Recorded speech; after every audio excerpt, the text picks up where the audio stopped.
Bahujan Samaj party की जिस तरीके से नीतियां हैं, जिस तरीके भारतीय जनता पार्टी को लाभ पहुंचाने का काम कर रहा है, वो निश्चित रूप से बहुजन समाज पार्टी भारतीय जनता पार्टी से मिली हुई है। बहुजन समाज पार्टी के मुखिया के लगता है कि मैंने अगर भाजपा का साथ नहीं दिया तो भारतीय जनता पार्टी गांधी पार्टी की मुखिया को जेल भेजने का काम करेगी। इससे बहुजन समाज पार्टी डर गई और उन्होंने इंडिया गठबंधन का साथ नहीं दिया।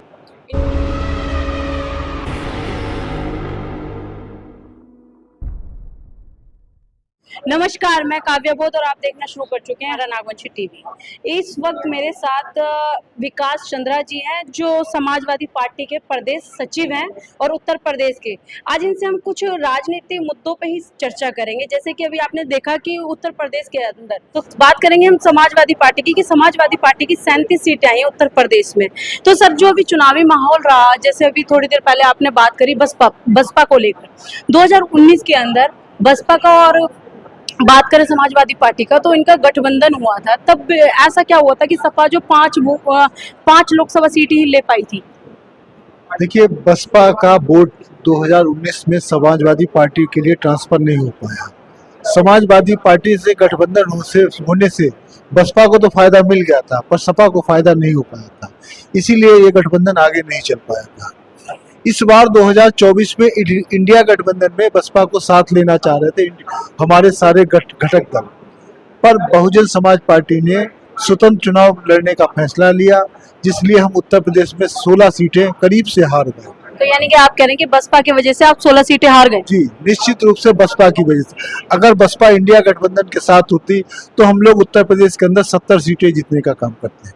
तो यानी कि जो मायावती का फैसला था अकेले लड़ने का, आप जो कह रहे हैं कि उनके वजह से आप हार गए, तो आज इंडिया गठबंधन में वो मतलब 290 से ऊपर जाती फिर? हाँ, निश्चित रूप से हम लोग बहुमत से ऊपर जाते हैं।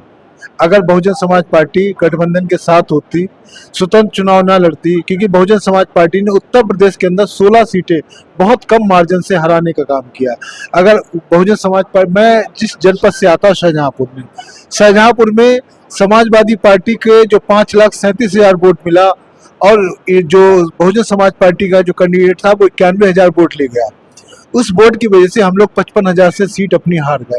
इसी तरीके से उत्तर प्रदेश के अंदर 16 सीटें ऐसी थी जो हम बहुत कम मार्जिन से हारे, जो वोट काटने का काम कर दिया वो बहुजन समाज पार्टी ने किया। अगर बहुजन समाज पार्टी इंडिया गठबंधन के साथ होती तो हम लोग निश्चित रूप से 70 सीटें जीतने का काम करते हैं। सर, अभी आप थोड़ी देर पहले बात कर रहे थे कि आपने कहा था कि बसपा जो है बीजेपी की बी टीम है, लेकिन मंच से खुद समाजवादी पार्टी के राष्ट्रीय अध्यक्ष जो हैं अखिलेश यादव जी, वो खुद वहाँ मंच पे से चिल्ला कर कह रहे थे कि इस बार बीजेपी को जिताना है, और आप वहाँ पर बसपा को बी टीम बता रहे हैं। बीजेपी को जिताना है? हमारे राष्ट्रीय अध्यक्ष ने कभी नहीं कहा कि बीजेपी को जिताना है।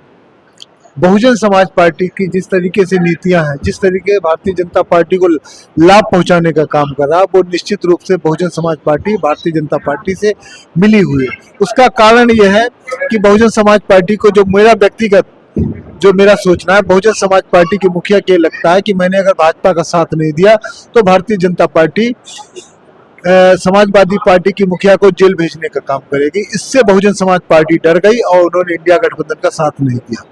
इंडिया गठबंधन का साथ बीएसपी ने इसलिए नहीं दिया कि वो डर गई।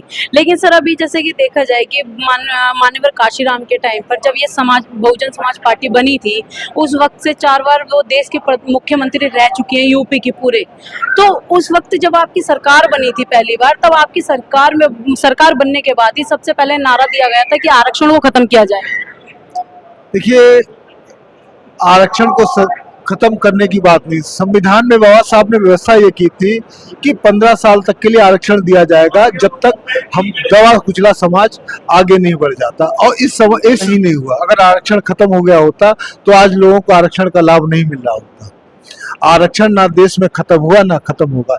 जब तक इस देश के अंदर जो खड़ी व्यवस्था है वो पड़ी व्यवस्था में नहीं आ जाएगी, जब तक हर आदमी को समान अधिकार नहीं मिल जाएंगे, तब तक इस देश के अंदर संविधान नहीं खत्म, आरक्षण नहीं खत्म किया जाएगा। तो यानी कि आज जो बात आरक्षण की है, आरक्षण दूर दूर तक, जैसे कि अभी बीजेपी सरकार जो है एनडीए अलायंस, उसमें भी आरक्षण खत्म करने की बात कही गई थी। देखिए, भारतीय जनता पार्टी ने, मैं तो ये कहूँगा, जो निजीकरण करके उसने तो आरक्षण करीब करीब खत्म कर दिया। सरकारी नौकरियों में उसने निजीकरण कर दिया है, जिससे आरक्षण तो ना के बराबर।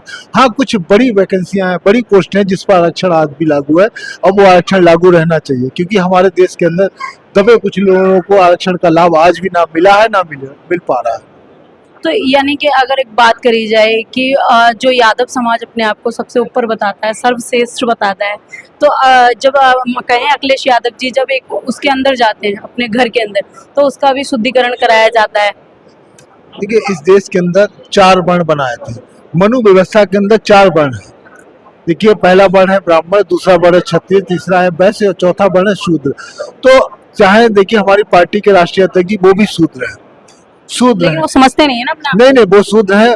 जब उन्होंने मुख्यमंत्री पद से जब इस्तीफा दिया था 2017 में, सरकार भारतीय जनता पार्टी की सरकार बनी, उसके बाद मुख्यमंत्री कार्यालय को, मुख्यमंत्री आवास को जिस तरीके से भारतीय जनता पार्टी के लोगों ने शुद्धिकरण के लिए गंगा जल से धुलवाया था, उस दिन से राष्ट्रीय अध्यक्ष जी को पूर्ण विश्वास हो गया कि ये भारतीय जनता पार्टी हम लोगों के साथ भेदभाव कर रही है। हम लोगों को जो संविधान ने बैकवर्ड का दर्जा दिया है, वो निश्चित रूप से बैकवर्ड ना मान के हमको शूद्र मानते हैं। इसीलिए राष्ट्रीय अध्यक्ष जी ने पीडीए का नारा दिया। उन्होंने कहा, पीडीए पिछड़ा, दलित और बैकवर्ड एक साथ खड़ा होगा और इस देश में इंडिया गठबंधन की सरकार बनेगी। ये हमारी सोच थी। दुर्भाग्यवश भारतीय जनता पार्टी ने छल कपट की राजनीति करके दोबारा से सरकार बना ली, और ये सरकार 6 महीने से ज्यादा नहीं चलेगी। जैसे बीएसपी के कार्यकाल में बहन जी ने इतने अच्छे अच्छे कार्य किए, तो क्या लगता है समाजवादी पार्टी के जो अध्यक्ष हैं वो कर पाएंगे? निश्चित रूप से। देखिए, समाजवादी पार्टी ने सत्ता में आते ही सबसे पहले नौकरी देने का काम किया। उन्होंने जो पिछली सरकारों के अधूरे काम थे, उन कामों को पूरा करने का काम किया। विकास के मॉडल में उन्होंने, देखिए, 100 नंबर लेके आए थे, जो एक फोन कॉल के अंदर 2 मिनट के अंदर आपके दरवाजे पे एम्बुलेंस खड़ी हो जाती थी। 2 मिनट के अंदर पुलिस आपके दरवाजे पर खड़ी हुआ करती थी। यमुना एक्सप्रेस बनाया।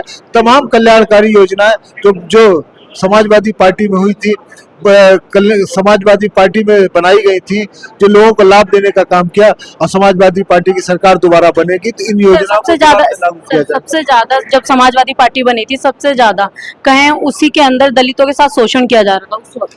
देखिए, ये तो कहने की बातें हैं, ये कहने की बातें। दलितों के साथ शोषण, दलितों के साथ कोई शोषण नहीं हुआ। दलित और बैकवर्ड एक साथ एक मंच पर खड़ा है और समाजवादी पार्टी के साथ खड़ा है।